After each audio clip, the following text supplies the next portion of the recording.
Welcome to Blowing Smoke with Twisted Rico. I'm your host, Steve Ricardo, and we're going to do things a little different this week. We got three special guests in the room.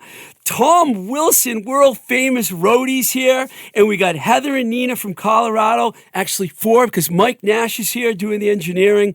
It's going to be kind of like an Independence Day special celebration on the Blowing Smoke with Twisted Rico podcast. But first, I have to tell you about Notch Brewing, because Notch is such a good beer. This show is sponsored by Notch Brewing, which is located up in Salem, Massachusetts, brewing and serving European-influenced beer in their beer hall and beer garden on the beautiful Salem Harbor. That's right. You can laugh, Tom. Notch is in the process of putting the finishing touches on their second and new location at 525. I don't care if I screw up. We're leaving it in this week. At 525 Western Ave, which is in Brighton, Massachusetts, just minutes from downtown Boston. Notch's new location will have a beer hall, a large beer garden, and an outdoor live music venue. From what I understand and from what I heard this week, is they're a little behind with the opening. They're not quite open yet, but it could be open in the next couple of weeks, and they will be having shows in July and August. So not only do you get to drink some of the finest brews around, but you get to see live tunes.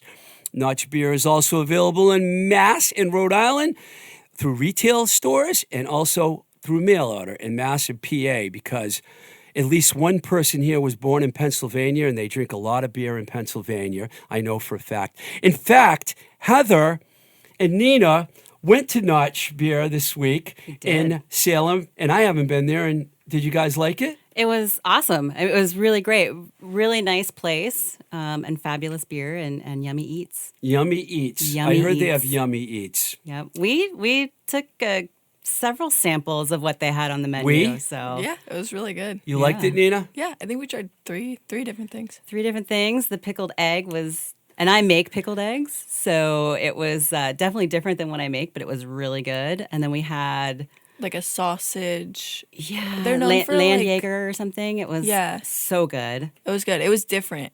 Mm-hmm. And then we tried a pretzel, which was pretty good. Yeah, and the beer was... Did they have mustard with their pretzels? You could do mustard, or you could do a beer cheese, or what was it? It was like a mixed cheeses. It was brie and some other cheese. It was really good. This is how you do a commercial for Notch Brewing. I need to do this every week, and I need to tell you to get yourself a Notch, or better yet, head over to Notch Brewing in beautiful Salem, Mass, and tell them Twisted Rico sent you. And I bet you guys told them that Twisted Rico sent you. We did. We certainly did.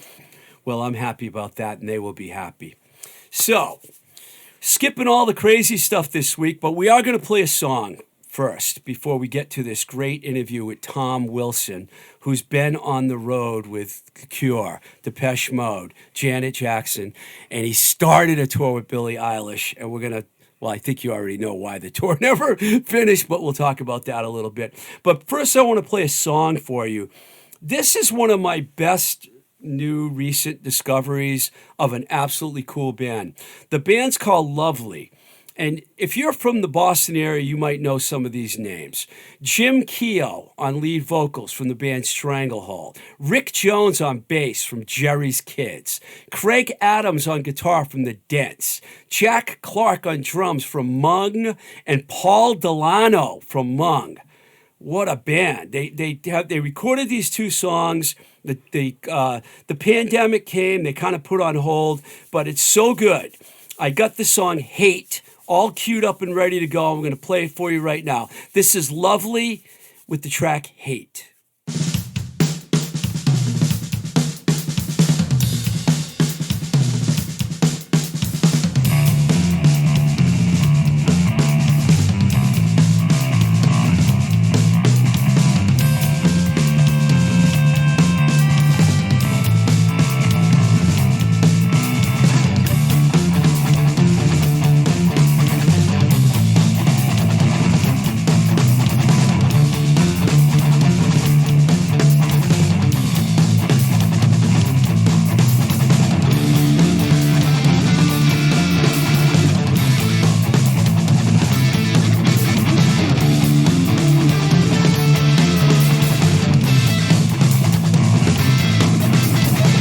Watch the enlightened choke in the grist of their own entitlement.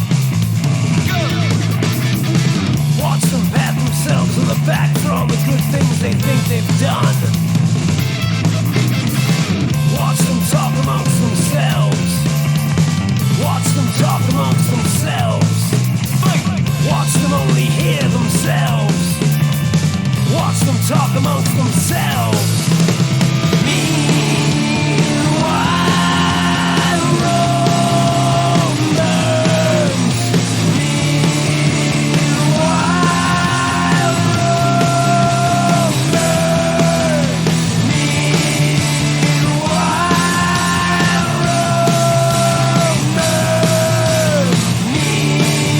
Meanwhile, Rome burns.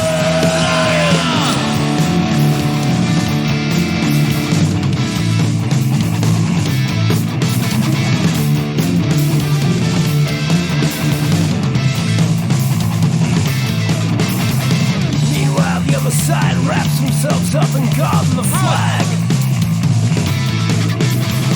Watch them bathe themselves in slogans and monuments. Do as I say and not as I do. Do as I say and not as I do. Do as I say and not what I think. Do as I say and not as I do. Meanwhile, Rome burns. Meanwhile, Rome burns. Meanwhile, Rome burns. Meanwhile, Rome burns.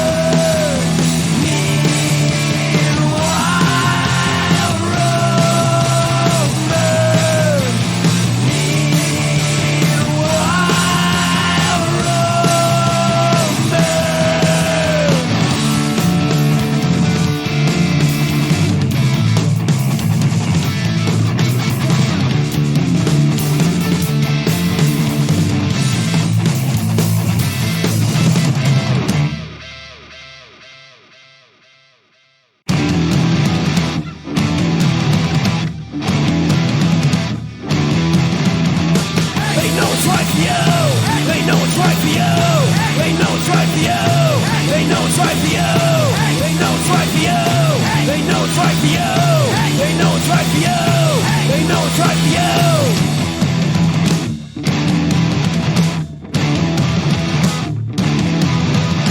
Wow, that was lovely with Hate. I had to play a song that Tom could relate to because he used to work with Stranglehold and the Oysters in his early days. But let me give you a little background on this. Once again, Jim Keogh vocals, Rick Jones from Jerry's Kids. I mean, one of the most famous Boston hardcore bands. Craig Adams, who's currently in the Dents, and they got a new song out now, new record coming out on Rumbar Records, and Jack and Paul from Mung. The basic tracks, this is interesting, were recorded in December 2019 by Benny Grotto. Who else? Benny Grotto gets mentioned on my show every week. He's recorded everyone. That was at Mad Oak in Alston.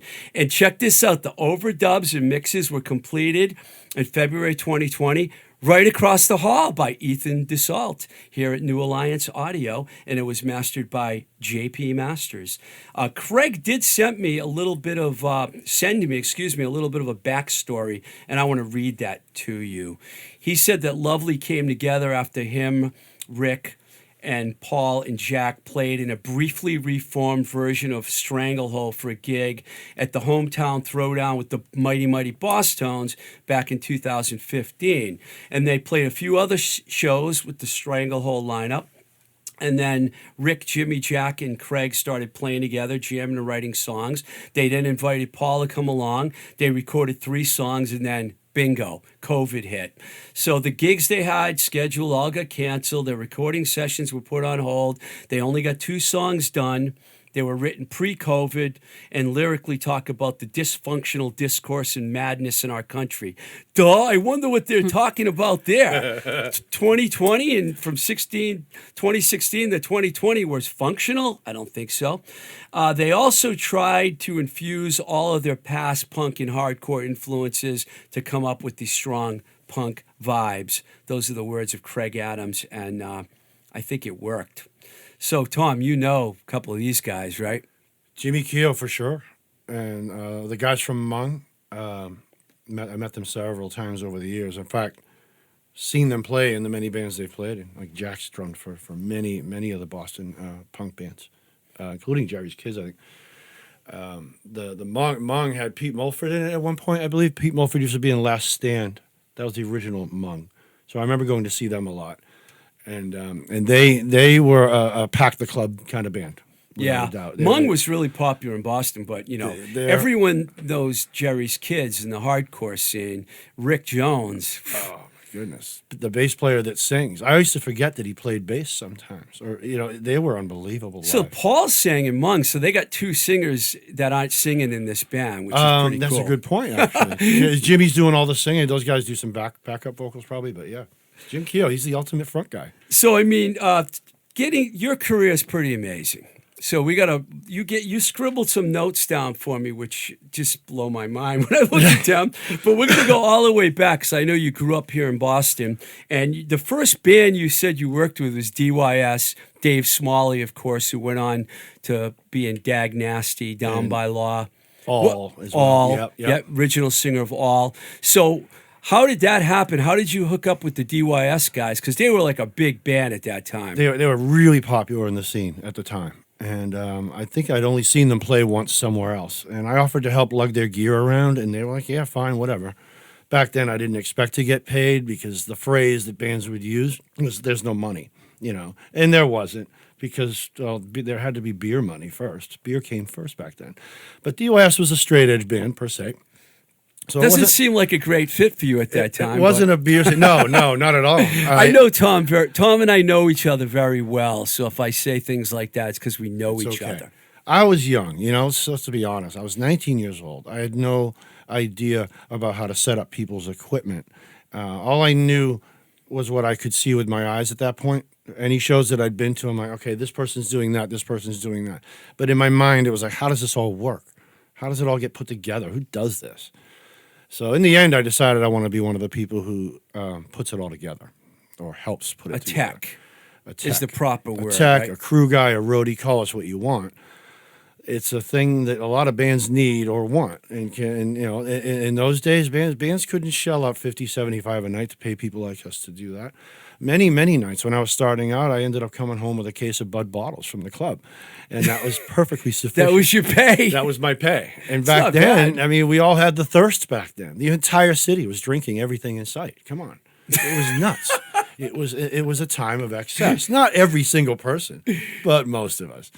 So, yeah, the straight-ish thing was going on in hardcore. I didn't really get too caught up in that.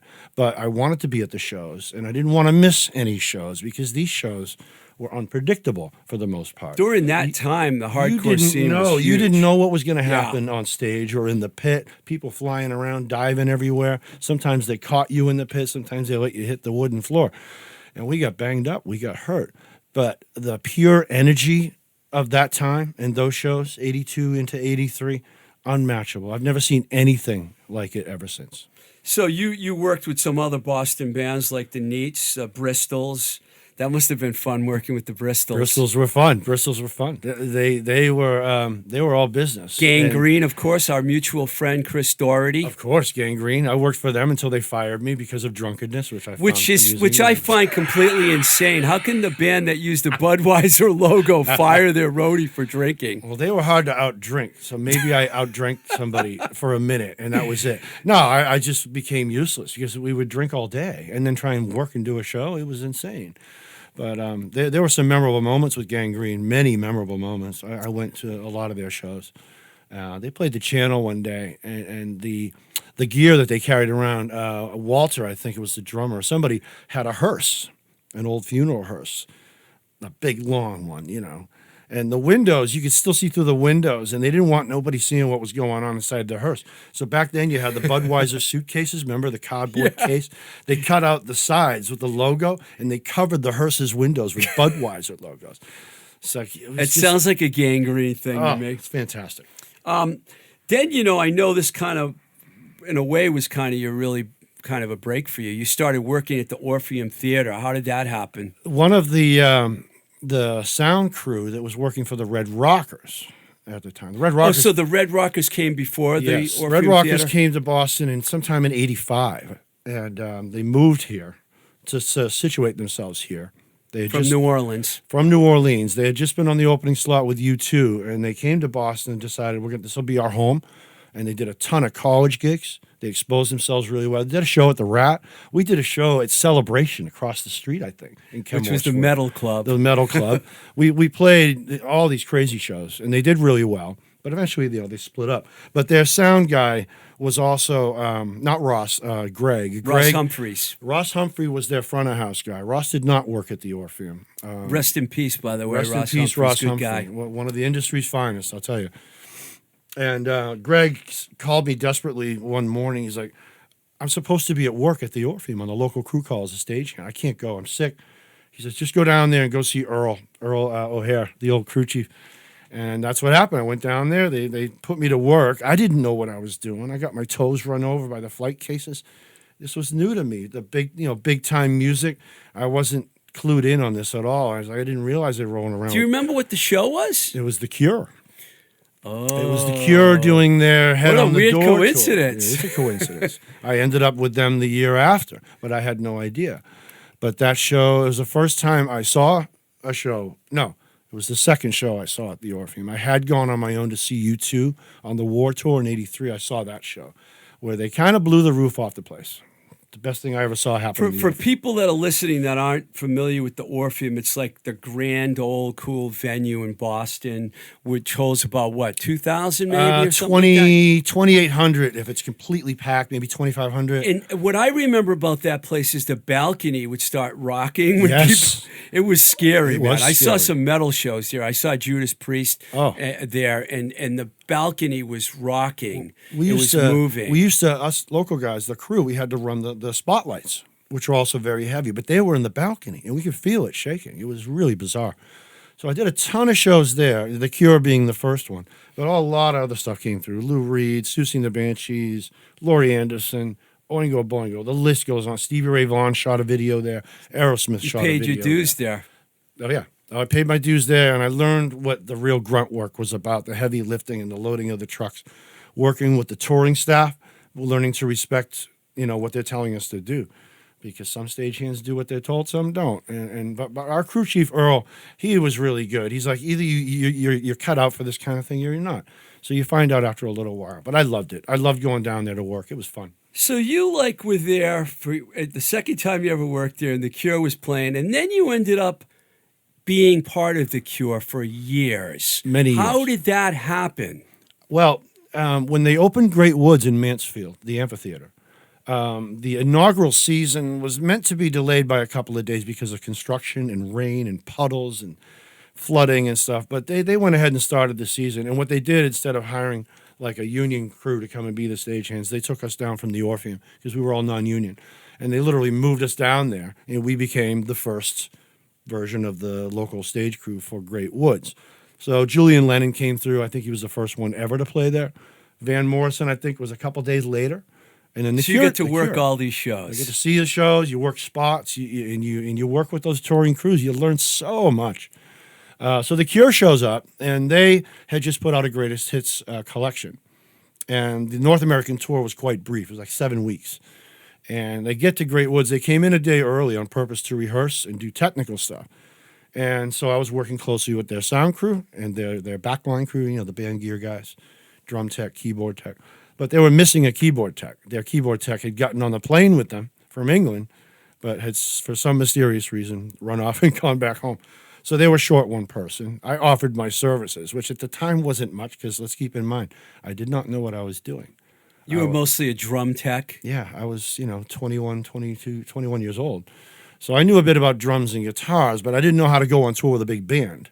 But these guys were willing to give me a shot. They could see that I was keen, that I was willing to run around like a nut and do what had to be done. So I did that. I worked with them that night, where normally the stagehands, we go away during a big show like that, and the tour staff deals with it. They said, all right, you're watching the keyboard player. Watch him, and if anybody runs on stage, chase them off. And that was how the first night went. Because at that Great Woods, the way it was set up, the proscenium, there was no real barricade. So by the time they got to the encores, we had like 15, 20 kids running around on stage, and we all had to go out there and Throw the very kids off the politely stage. get them That off the sounds stage. like fun. So it was almost like a hardcore show to me. And I'm like, wait a minute, I thought I just kind of moving up here. It was mental. It was crazy. And throughout that tour, if we played outdoors, we had people getting on stage all the time. Greek Theater Berkeley was like that. Same problem. This is a band that ended up in the Rock and Roll Hall of Fame, man. Hall of The Cure. Fame. And they toured a lot. And every time they toured, just about, I got a phone call, and they would have me back. So No, it was a good fit. It worked Didn't out you really tell well. me that you one day got a phone call from them and they said you have to go be in South America Oh. tomorrow or something? Well, between tours, most of us have to get a job of some kind. I ended up in some record store in a mall in Watertown. Mass. And there's no cell phones. So the phone in the back is ringing. The manager's really mad at me. He's like, who are these people keep calling? Guy sounds like he's a Scottish football player or something. And there was a production manager that I simply had not worked with yet. And he's like, they want you to come to South America in 2 weeks. I said, sure, why not? I know what I was doing. But I had to scramble and go get a passport because I was not prepared. I was new, I was a new person. I didn't really know what to do. Once I had the passport and the visa, though, I got on the plane, went to Argentina, and suddenly I was doing 2 nights at a massive soccer stadium in Buenos Aires with this massive band, The Cure, who had never played South America in their career. So the mania for them to play was Huge. Like, whoa. South America has the craziest fans. Oh my goodness, they were so, let's say they were spiritual. These people couldn't wait. And they don't get a lot of big rock shows down there in general anyways. So they hype up these events and the things they sell out, and then they oversell them, and all the people who can't get in are stuck outside, and they're kind of mad because they can hear it, but they can't see it. South America is a different beast, man. They do things their way. They have siesta there in the middle of the day. Everything stops for 2-3 hours. Now, for us on the road, we can't stop. We build in the show all day, so we end up kind of on our own with no help. But again, crash course. Orpheum Theater was a crash course in how to deal with trucks and flight cases. South America was a crash course in going on the road. Yeah, I'm like, this blew my mind when you told me this, and I'm looking at your list now. You were on the road with The Cure several times. You kept going back out. But in between, you got these other gigs. Janet Jackson. How in the world? I have a Janet Jackson story for you, by the way. Okay. You want to hear that? Go first? ahead. Give me your Janet. I worked for A&M Records, as you know, Mm-hmm. and we had this big get-together at the Ritz-Carlton Hotel in Laguna Niguel, California, right on a cliff overlooking the Pacific. Beautiful down there. And we all had $350 rooms. Now they're probably more than that. But at the time, I was like, I got a $350 room at the Ritz-Carlton. And all these people were coming down, like Sheryl Crow came down, and all the different artists. And we heard Janet Jackson was going to be there because we're putting a greatest hits album. So she's in a conference room, and we all have to go in there and just say hi and take pictures or whatever. So we go in the room. Janet's standing there all alone, looking uncomfortable. She's got like one body, security guard or whatever near her. And all the A&M people are just hanging around. And I'm like, fuck this. That's Janet Jackson. I walked right up to her and I said, hey, Janet. And she hugged me and said, thank you for coming over here. Oh, that's awesome. And then after I did that, of course, everyone else in the room went over and we took a group shot. I'll show it to you sometime. You had to break the ice on that one, didn't you? I'm standing right next to Janet, of course. I couldn't be. fantastic. She is a knockout, too. She's a knockout, She and was what a classy talent. lady. Classy. So how lady. long did you work with her for? Just that one tour. It was her first big tour, Rhythm Nation. It was a year and a half. Oh, that's we a were big out. tour. Yeah. The tour was 18 months. I think I did about 17 because I replaced someone who had to leave. If being on the road for someone for 17 months, when I went on the road with bands, the longest I did was 6 weeks. Yeah. How the hell are you on the road for 17 months? Well, it doesn't. Again, you have to remember everyone needs a break. So these long tours, of course, you say 18 months, but you there's can't go home, though, Yeah, right? you go home. There's pieces in there that are 2-week breaks. They fly you Okay, home, all you right. sleep, and you go back out again. Most tours do that because you got to be civilized. You can't whittle your crew down to nothing because you just wear people out. And again, to remember, Janet was one of those performers who chose to, okay, I'll do 2 nights in a row, but not 3. So when they booked the tour, they spread the dates out. She had multiple engagements in Atlanta, New York, all the big markets. So when we loaded in Atlanta, for instance, we'd load in on, I think, Sunday night. We'd play Monday and Tuesday. We'd leave it set up, walk away Wednesday, have a day off, go back Thursday and Friday, do 2 more, and then finally on Friday night, load the show out. Needless to say, the going out and the clubbing and the partying on that tour was amazing because we had so much little extra time at night where normally we're just in and out every day. So what are you doing in town, Tom? Well, I'm working with Janet Jackson. Yeah. Well, yeah. People ask you that question and you can tell them the truth or not. Back then we would fib because you don't want to attract weird attention. Right. Because there's always Klingon types trying to sneak into the show or whatnot. But people were flabbergasted. She was the biggest thing that Oh, summer. yeah, She during was. that She time. was huge. She still could probably go on the course. road and be huge. Absolutely. So you went from Janet Jackson to another A&Mer. I have to mention that. That's Since okay. I used to work at A&M. Amy Grant. Amy Grant. One of the friendliest, nicest people I ever met in the music industry. No makeup, but she was like beautiful. Stunning lady. And she was friendly. Yep. And she was a Christian, so well, she yeah. had that whole Christian vibe going on. Yep. But she was so cool. And I didn't mean to be No. negative when I said that for No. my Christian listeners, because I know there's so many of them out Yep. there that listen to this Mm-hmm. show. And then there's like my satanic listeners too. So I don't want to offend them either. But Amy Grant, I mean, that must have been cool. That was a nice tour. I was the drum technician, and it wasn't necessarily a long, challenging day for me. When you set up just the instruments, if you're one of those guys, you got to wait for all that other stuff to go up in the air before you really do your work. So you get to sleep a little later. Band gear guys, they call it, or backline guys. Sometimes they call us the country club. And that's only because our call Really? time is 10 a.m. instead of 7. There's nothing to do at 7 a.m. for us. But later I became a stage manager, and that all changed. My day became 7 to 2 a.m. I had another roadie on the show before you, by the way. Reverend Hank was on my show. Aha. His touring was a little different than yours. He slept in a Slapshot mostly, van right? with 5 other guys. When he stayed at my house in California, he was with the Straw Dogs. Oh, but okay. He was with Slapshot and COC. And Yep. I don't know why I just threw that in there, because I didn't want Hank you to Pierce, feel man. like you're the first roadie on my He's a show. quality gentleman right there. He's a guy who can get things done. He's actually a good person to have around. He's going to be so happy that his name came up, Oh, too. absolutely. No, I love him. He's a Love minister him. now. He really is a reverend. He helps people now. He's good. Good man. You went back with The Cure again on a world tour. Yep.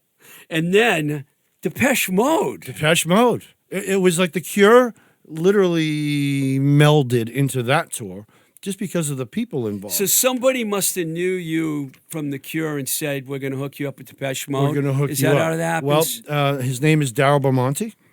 I refer to him as a brother because we are road brothers and we're good pals. And Darryl, he's now a manager of bands over in the UK. He's managing new bands, getting into all kinds Nice. of fantastic. It's a fun job being Belmonte. a manager. I'll give you the link. You can look him up or whatever. Anyway, Darryl is the brother of Perry Belmonte. Perry Belmonte was at one point one of the guitarists in The Cure. So there's a family connection. So in 1992, that long Cure tour, Darryl would come out and visit, as people do. But he was watching the crew guys. Who can I snag for Depeche Mode? Who can I snag? Now, he knew that I was a crazy drink party animal. I'd go to raves maniac. Darryl knew this about me. Yeah, I'll take him anyway. Off I went. Did you party much when you were at Depeche Mode? What a question. Yeah, I think Depeche Mode was the tour where I partied more than I ever have in my entire life. Just saying a lot because I had quite a long run there. But Depeche Mode, that first one that I did, 93, 94, another 18-month adventure around the world. Went to South 18 Africa. months. We went everywhere, and the shows were always amazing with those guys. They were hard workers. Are they in the Rock and Roll Hall of Fame, too? If they're Depeche not, Mode, they should be. I think yeah. they already are. Aren't They should be. Yeah, they should be there. Heather, do you know, are they in the Rock and Roll Hall of Fame? We should look it You up. They don't should know. be, but I don't should know. look it I brought you on the show. I have for a your I know. feeling- No expertise. information. I don't remember them going up and receiving a thing, but I think they got inducted. I think they did, too. Or they got We'll nominated. just say they are. Let's just say they are. They should be. They- I'm not the hugest Depeche Mode fan in the world, but I respect that band tremendously. The Violator album, to me, is kind of Yeah, their high point. Those are the most memorable songs. Great But band. the album after that was the one I worked on. And there's some Walking in My Shoes. They have a is lot on of that. TV That's a good commercials song. too, don't they? Oh, yeah, you yeah. hear their songs. Oh, you hear Personal Jesus Yeah. in TV ads now. But hey, they chose a good song at least. Didn't some other crazy things happen to you when you were with Depeche Mode? Oh, a lot of crazy Like you things. moved to San Francisco or something? Well, let's see. I moved to L.A. after that tour was over. I fell in love with the wardrobe girl. In fact, no, this is how it happened. Sorry. So you picture an 18-month tour. There has to be rehearsals at the beginning. So we're in Olympic Studios in a rehearsal space for a whole month, every day, going over every song. Where's in L.A.? In London. Olympic Studios in London. Most of the band was living in London. The singer Okay. was living in L.A. It didn't matter. So they put us in there for a month, just us and the band only, so they could learn the songs perfectly. During this time, there was a lot of clubbing, going out, seeing other shows. And then when we kicked the tour off in France, we soon realized that the show itself was pretty much going to be the same every night. The encores would change a little bit. A lot of tours are like that, though. Bands have a set list. They play the same set list. The structure of the show For remains the same. people out there that don't know They that, make little changes. The Cure did the same I thing. used to like stealing the set list. Oh, I've yeah. got a shitload of Sheryl Crow set lists, and Oh. all the bands I worked with, I would like wait till no one was looking, and I'd steal the set Yep. list. People 'Cause love I to used collect love set that. lists. Oh yeah, set lists are huge. But I lose track of what I was saying. So Depeche Mode, you met the wardrobe. Depeche woman. Mode. So they had 4 different stylists come into the rehearsals in London, one for each band member. Each for the- band member for the- had for the their own clothes, the stylist. stage clothes. Sibylle and So Siriano would I love started this. flirting with the prettiest one of them, and it also happened that she was doing the suits, the outfits for the drummer, who I was directly working. Oh, for. that's a little family Alan there. Wilder. Alan Wilder has a band called Recoil as well. He's Oh, off, yeah, He's yeah. off on his own now. Good guy. Studio wizard. Talk about studio wizards. What a guy. He knows everything about that stuff. Anyway, so Paula Bradley was the wardrobe person, and we kind of hooked up on the side. We didn't tell anybody about it, but soon the band found out. And she wasn't on the tour. She was simply there to do the clothes. But then the wardrobe mistress, Carol, the boss of wardrobe, gets her a job on the tour so her and I can, be together. So now we're working together. We're sharing a hotel room. This was not really what I had in mind, but this is an 18-month tour. I said, how am I going to survive this? And I did. And it was good. It was actually worked out really well because sometimes you can have complications there. You're living and working with your partner. You're in each other's face all the Being time. on the road is tough. Being too. on the road is really, Yeah. really hard. It's hard to get sleep, especially on that tour. But we worked it out. And eventually, some of the people that were on that tour got called up to do something else. Phil Collins, I think, and she went with them. It didn't matter. We're working. We're making money. You go this way, I'll go that way. Yeah, whatever. It worked out in the end. But yeah, Depeche Mode ended in the summer of '94, and I have to say, there were about 45 of us on the crew, and none of us got any sleep. Lovely. Very little. I'm still catching up now.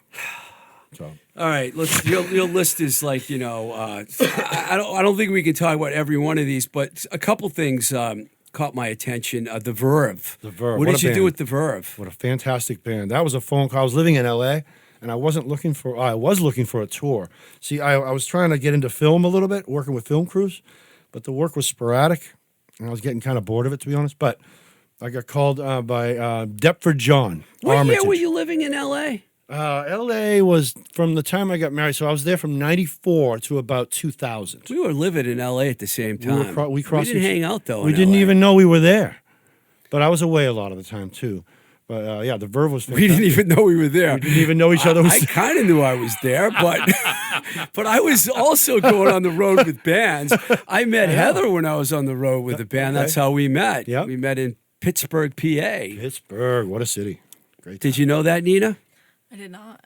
Yeah, I met your mother in Pittsburgh when I was on the road with Jacko Pierce. I had no idea. She made me dance with her, and we went on the dance floor I together. may have heard about that actually. Yeah, you don't want to hear much more than that, other than that part. Gonna say on that one.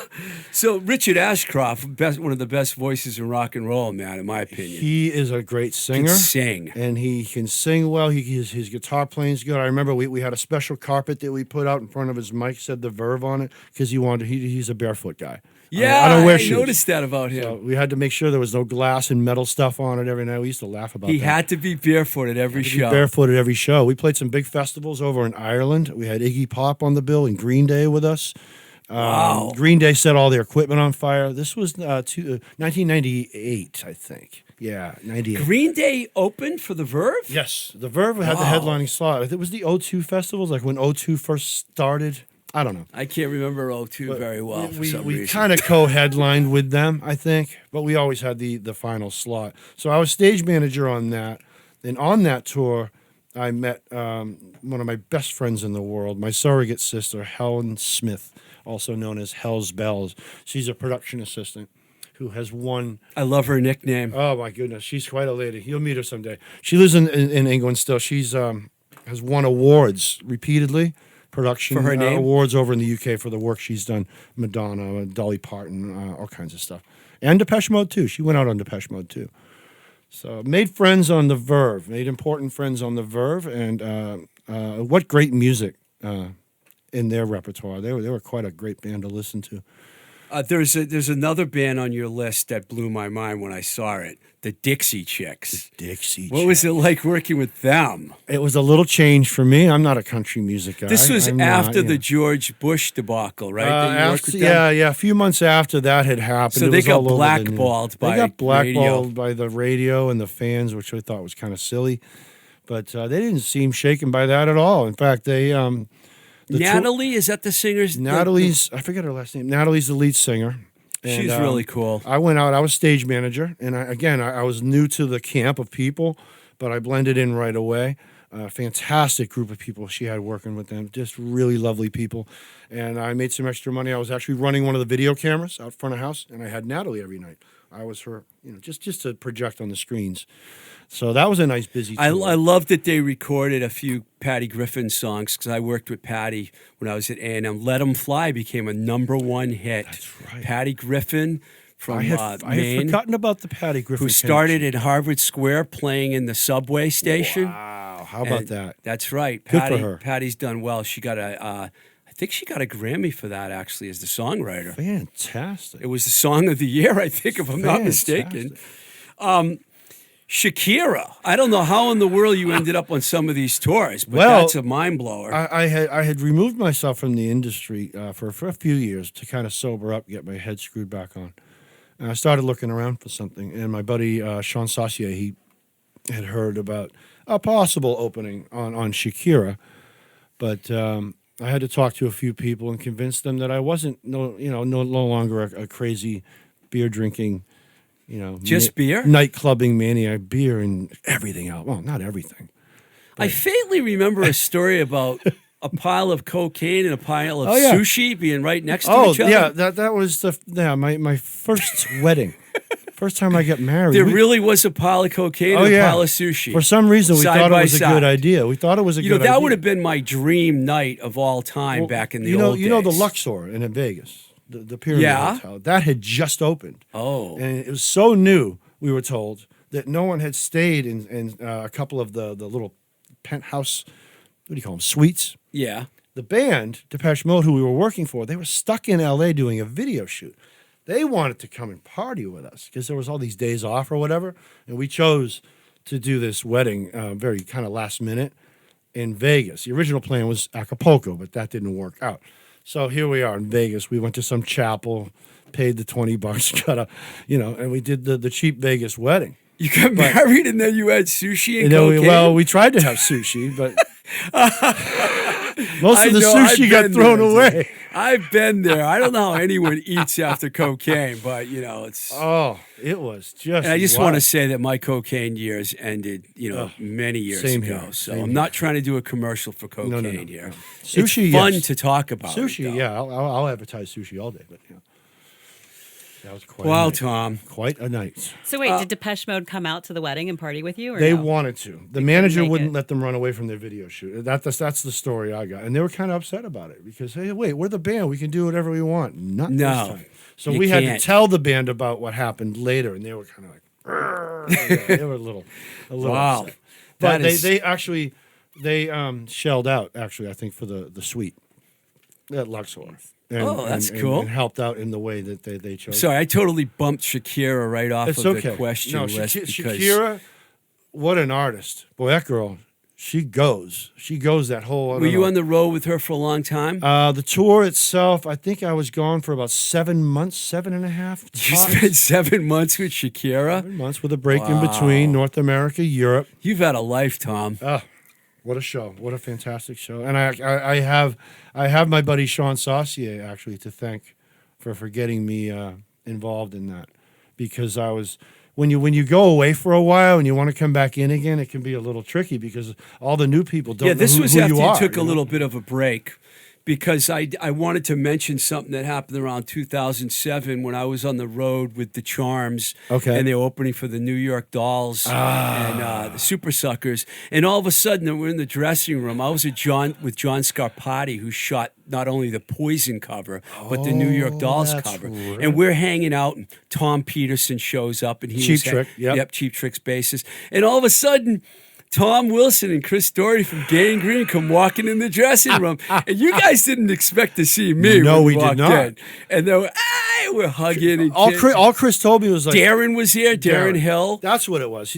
Chris said, "New York Dolls are playing. I think Darren's there. Let's go." And you drove down from Cincinnati. Yeah. Yep. Down to Nashville. We had fun that What night. a fantastic None of night us that were was. drinking, though, at that time. It wasn't a big drinky mess thing. There It were was people just- drinking, but not us. I was No. on the wagon, too, man. I was drinking. I was still drinking then. You I were? was. Oh yeah. Oh yeah. Well, Chris was drinking. Chris Oh, wait a was. minute. Maybe I was the only one that wasn't drinking. Wait a second. I drank a lot of wine that night with John Scarpati. I was drinking. I'm getting my years confused. I mean, man. I'll admit, I don't care. It's like I had intentions of staying sober, but at that particular time, I was still fussing with the idea.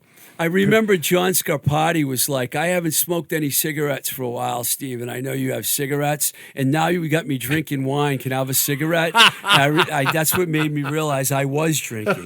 But that was a fun hang down in Nashville. It was awesome. Being at a show in Nashville it's such a...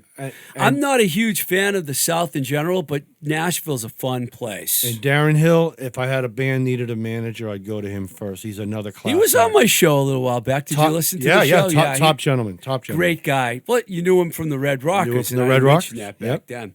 But I'm going to fast forward all the way to 2000, and I know you were on the road with Melanie Martinez, Martinez, a right? fairly new artist out of Los Angeles. And then right when that ended, someone else wanted to take you on the road. And what ended up happening, Tom? Well, we how did that happen? I got a phone call. Yeah, I got the call for Billie Eilish. I was in Munich.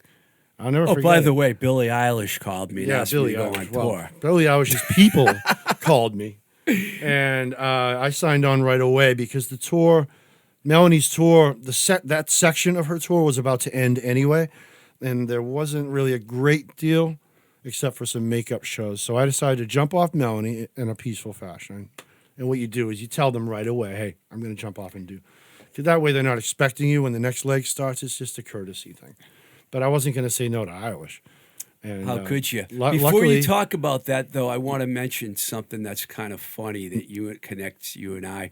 Both of us were like, for some reason, needed to work at the time, and you oh my goodness, got me my job at Worcester State University making quesadillas. Hey, it's the glamorous world rock and roll. Sandwiches. We go from major labels and Depeche Mode to making food for college kids. You can't be fussy sometimes. And I had we to humble worked myself a together. little bit and say, yeah, go make the sandwiches. Shut up. And that was really weird because we were there together, but I enjoyed working with you. It was But so fun. it was like $13 an hour. Or I know. And we're like, what the fuck are we And doing we here? were, working at Worcester we State? were on 6 or 7 hours a day. We couldn't even get overtime. But I was there when Melissa, I don't know her, I'm sorry, Martinez. Melanie Martinez. When Melanie Martinez, when you got the gig, I remember that I picked you up, remember? And you said, That's right. I got a gig. And I'm like, what? And then you call me and you're like, I'm going out with Billie Eilish. And then the pandemic. I wanted to go back for a second. Then you did how many shows with Billie Eilish? We actually did Miami, Orlando, Raleigh, North Carolina. And 3 then shows. It was in March 2020. Yes. You know what? Hang on. I think there were 2 nights in Miami, if I'm not mistaken. A doubleheader. So maybe it was 4 shows. I don't know. But yeah, Raleigh was the. You were supposed to be on the road for how long? Oh, that was going to be. This was her first big national tour, too, right? Yeah, they had us booked through to about Labor Day, I think, on that part of last year. So we would have been busy all summer, essentially. Now things are different. Now everything's a little juggled around right now. So you're going to be on another tour soon, right? I'll be on another tour. I just don't know which one yet, and I'm a little older now, so it doesn't fuss me so You're much. You're a young man, Tom. Well, in spirit, I am. Did you get to meet Billie Eilish? Because I'm curious what she's like. Just ever so briefly, a simple introduction. There's such a buzz on her now, We were in rehearsal. She was surrounded by her people. It was just a quick hello kind of thing. Was she cool? Oh, yeah. Way cool. You can't say if she wasn't because she won't rehire you. She's one of those artists. She reminds me of Robert Smith in a lot of ways. Really? Because she looks around. She's always looking and listening around. Even when someone's talking to her, you can see her doing this like, what's going on? Wait a minute, that's wrong. She knows exactly what she wants. She's that kind of artist. Robert Smith, same thing. And they don't have to be dicks about making it happen either. They just come up to you and they tell you, this is what I want. You're honest, Tom. Yep. Well, I hope that you get another big tour because you deserve one. Thank you. And we're going to have a little fun right now because we're going to talk about our 10 favorite Boston bands of all time. But before that, I want to plug Notch Beer again because there was something that I forgot to ask Heather about. The beer. Did you drink any beer when you were at Notch Brewery in Salem? I did. And in fact, I went out of my comfort zone a little bit because they have what the tenders told us were Czech and German style beers, and I'd never heard of a Czech style beer. And it was pale ale, which I love pale ale. Colorado we're really big on IPAs, and I wasn't sure what I was getting myself into here because the beer's a lot different.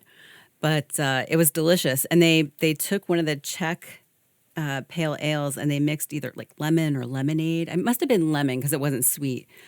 It was so good, so refreshing on a humid day. I could have shot about 5 of those in a heartbeat, but family vacation, Did I don't know if I asked you this before, but what was it like hanging out at a brewery in Salem, Mass, which is kind of a cool town? Well, what's really nice is it's right on the water. So like you're right down by the river. Harbor. It's almost harbor. secluded. Like you can't Yeah. see it from the road. Salem Harbor. Yeah. Harbor. But it was really nice. And I felt like Can everyone just say harbor? Everybody says Harbor. Harbor. Say harbor, Harbor. Edith. Nina's like, I'm from Colorado. That's I'm not Colorado. saying Say harbor. harbor. There's no harbors in Colorado. After a few Notch beers, though, it might change a little. All of a sudden you think I'm from Boston. But overall, you give the place a high grade. Right? Oh, heck yeah. Better, And, otherwise I'm going to lose my sponsor. what was really nice, when you're in Salem, it's all tourists, right? And I've lot- traveled a a lot lot. of tourists. And you can kind of spot them a mile away and people aren't paying attention. They're bumping into you, whatever. But when we were in the brewery, it just felt like you were at a local brewery. There were all locals in there. There were a couple families in there that were just like hanging out, playing skee ball. You could sit outside if you wanted. You could sit inside. It was really, really nice and comfortable and fabulous beer. Yeah, Notch is like really popular. People love Notch. It's like one of those places. And when their new venue opens up here and right down the road from here, actually, is going to be a big buzz on that place. I love that combination too, having the live music and The Notch Brewing Instagram page has been showing the how the place is evolving into a venue. They're a little behind schedule as far as opening, but they're going to be open soon. It'll kick in once they get There's the going live to be bands music going. down there and That'll everything. be They got a great. booking agent, I heard, too. Oh, good. Someone that booked locally, and it escapes me who it is. But I'm not up on all the recent Boston bookers, but I'm sure there's a lot of talented booking agents in Boston. Yes. So, okay, I like to have a little fun sometimes and throw weird topics out there. So, and Tom and I are both fans of Boston bands. I don't know if Nina or Heather know any Boston bands, but you probably know a few. Have you ever heard of the Dropkick Murphys, Nina? I have not. Okay, I it's failed okay. as a mother. I'm so sorry. That is like my biggest disappointment. I've probably heard some of their songs and just not realized, but After we do this, I'm going to give you a little time to think about some of your favorite artists because we want to know who they are. Favorite. Oh, you are. it's gonna be just very think. different. Just think about it, and then we'll let you know when we're ready. Because Tom and I are going to mention a bunch of bands that you never heard of. Tom, I'm the guest, so I call the shots. So you tell me who your favorite 10 Boston bands are of all time now, and then I'll give you mine. Now, this was difficult. You go first. This was difficult. It started out with 20. If you say one, I'm going to tell you if they're on my list or not right away. So I'll go slowly. I'm just going to read down Okay. 10, but I'll go slowly. All right. All right, first one. Outlets. They're on my list. Gangrene. They're on my list. The Neats. They aren't on my list, but they should be on my list. Dogmatics. Good one. Jerry's Kids. I consider them one of the greatest hardcore live bands ever, but I have only seen them a couple of times, so Fair enough. I'm being honest. Next one. The Real Kids. They're on my honorable mention list. Okay, fair enough. Yep. The 360s. No, good one. Marblehead, North Shore Band. Audrey Russell was the singer. Eric Russell on guitar. Extraordinary band. Marblehead's right next to Salem, by the way. Okay. I didn't know about the 360s till my wife Liz turned me on to them and said, you have to listen to The great Liz Really? Perez. 90s band, worth checking out. They almost got somewhere. The whole story there. They almost broke out. Almost. Next on the list, Moving Targets. Yeah, Kenny Chambers and the Moving Targets will be here in November playing with Field Day with Doug and Peter from Dag Nasty. Excellent. Next on the list, this would be number 9, Neighborhoods. You know they're on my list. What a live show. One of the best live shows probably I've ever seen in Boston.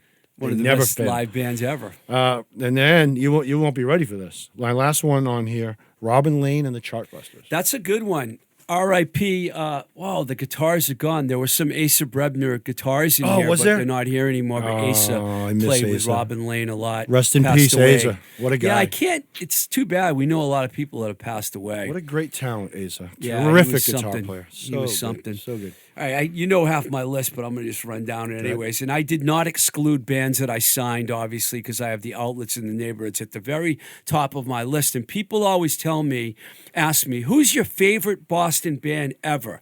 Nothing personal against the other bands on this list, but it's true that the outlets are my favorite Boston band ever. I can't deny that because they weren't the first band I signed to Enigma, but they were one of the first. Yep. And I wanted to sign them. I knew them better than I knew the Neighborhoods originally. That's why they were first. Neighborhoods are number 2. Mission of Burma, which I'm surprised you never mentioned, is in my top. It was tough. I had to take things out. It was tough. I'll say these are in order, but they're really not. Okay. Number 3. Okay. Number 4 is an obscure band. I put 2 bands together, Pretty Poison in August, because Jimmy D'Angelo from Worcester played in both of those bands. And I was a young kid when I was into those bands, and I loved them. Yep. Gangrene, who you mentioned. Yep. SSD, it's hard not to put them on my list. I almost had it in there. And Then we got FU/Straw Dogs because the FUs changed their name to the Straw Dogs. Yep. I think Steve Martin. I have a was- quick piece of trivia there for you.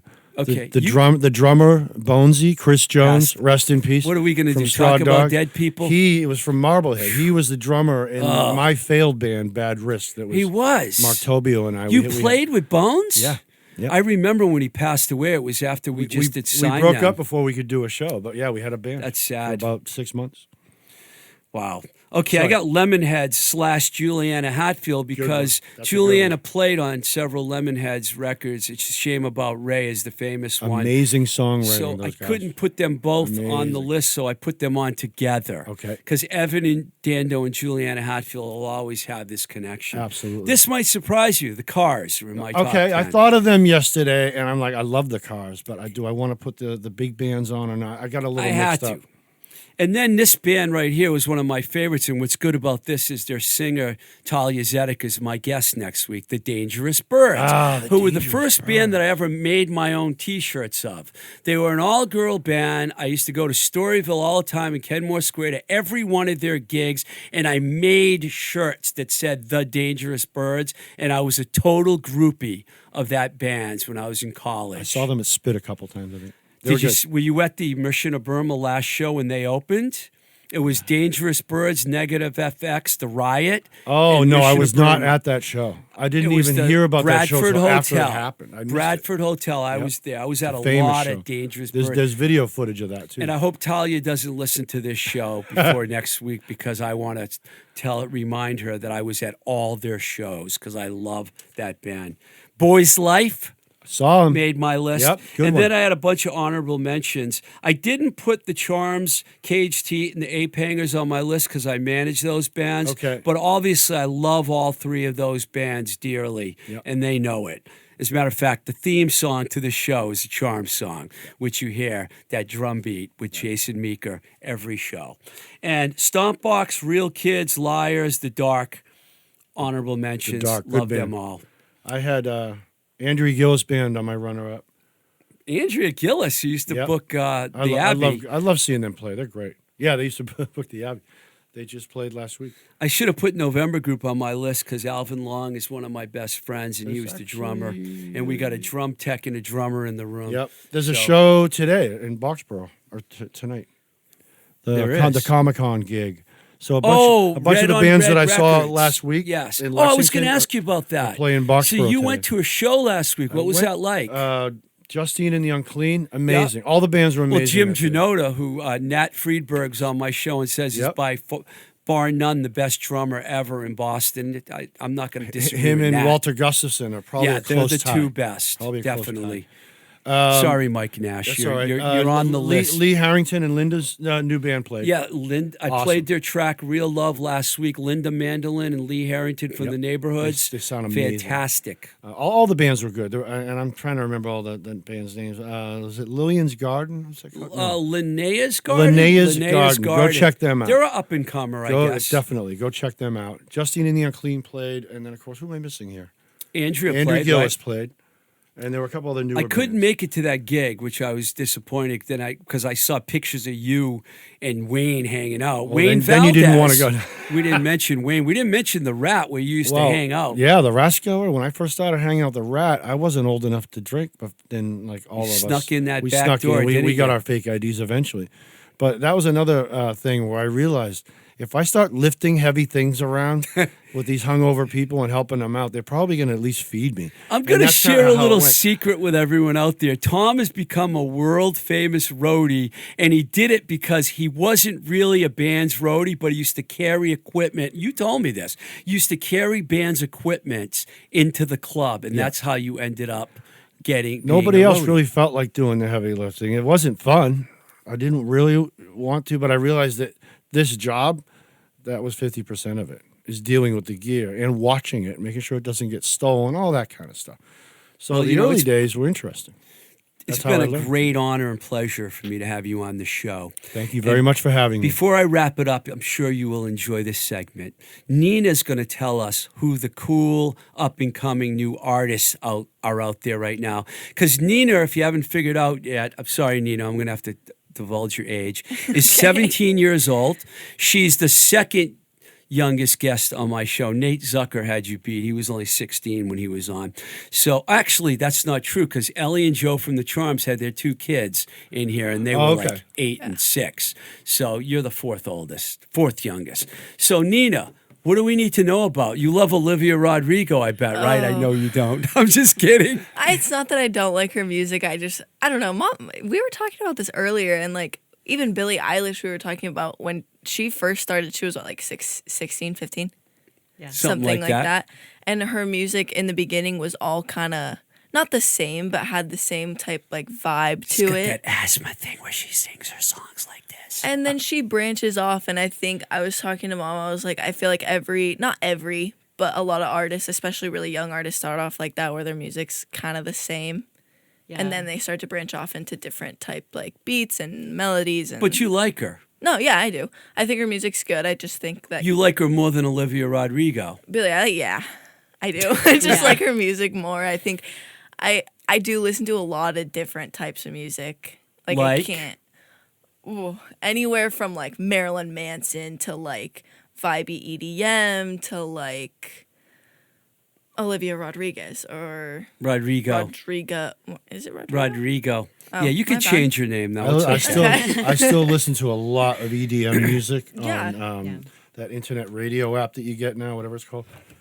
So you knew who Beach Bunny was because the other day when we were doing some tour, we did a little touring ourselves. When Yeah. I put Beach Bunny on, you knew who they were, and I was impressed by that. I did. Heather said you were singing along with the song. I was, and I think like even like I'll listen to like hard rap even sometimes, and I think it's just like the social media now is like a really good way of like being able to listen to a lot of different types of music. It's a lot more open than it was like 20 years ago. Yeah, Cool. just watching TikTok, you'll hear if you know Yeah. whoever if you're just like kind of scrolling through stuff, you'll hear songs by different people in the background, Or and like it's like, oh, what's that Instagram song? ads or Yeah, we would never be exposed to. Like when I was a kid growing up, you listened to one station on the radio, and whatever they played, that's kind of what you'd follow. Well, when was the last time you listened to the radio? Like, yeah, never. and now we have Spotify and all these different types of apps where you have the ability to listen to different types of music and create your own playlists that you like. And I mean, I have like 13 different playlists on Spotify, and they're all different genres. Can't wait to check those out. I will too. I will find those playlists. It's funny because when I was an A&R guy, there was no TikTok. We used to get these things called cassettes in the mail, and we used to listen to them. If Yeah, we liked yeah. them, we'd sign the band. That's right. That's But, how it worked. Cassettes were king. I thank you all for coming on the show this week. It's been fun. Heather, Nina, Tom. I mean, it was a Independence Day weekend celebration. Thank you very much, Steve. Thank you. My pleasure. If anyone out there wants to get in touch with me, you can find me at twistedrico@gmail.com, at Blowing Smoke with TR on Instagram, at Blowing Smoke BS on Twitter. And I would love it if you checked out my Patreon page, which is patreon.com/twistedrico. By the way, if you listen to my podcast on iTunes or Spotify, can you subscribe to it and like it? Because I need more subscribers. I was noticing that this week. There's some other podcasts, which I think this one's way better than, that have more subscribers, and I'm offended by that. So please. There's also a YouTube page where you can hear some of the shows, and someday we'll have video. It's not because of Mike that we don't have video. It's because of me. Because all I have to do is say, Mike, let's do video, and we'll do video. Speaking of Mike Nash, thank you. Voice Motel in Somerville, where we are today. We engineer the show here. Mike engineers the show here. I just talk into the microphone. And if you want to hear another podcast I'm on, check out Seems to Me with Sibylle and Seriano, which is also on Apple, Spotify, Anchor, Google, Breaker, etc. And as I say every week, till the next time we say goodbye, this is Blowing Smoke with Twisted Rico. I'm your host, Steve Ricardo. Keep the rock and roll alive. Don't take it personally, Busy Phillips, but I do love you, but I'm not going to give you all the props anymore because you don't return any of my messages, but I still love you. Peace, everyone.